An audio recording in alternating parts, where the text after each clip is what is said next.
ianao no niadoanay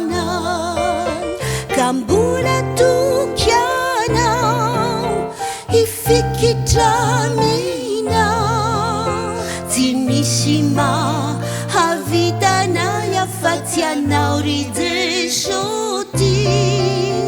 nivelirano izay ataonay aminao tsy hivadika aminao zay mandraky izay dory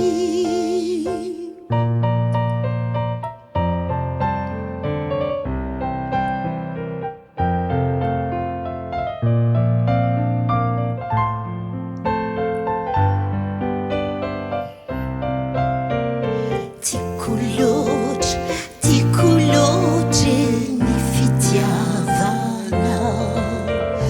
ry Jesosy mamiloatra ho any eo anilanao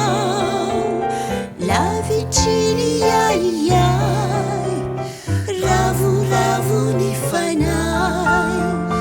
tena ampioay tokoa ny fahasoavanao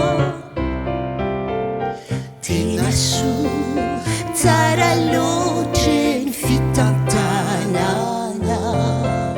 ny fiainanay matoa ny voatra de notahianao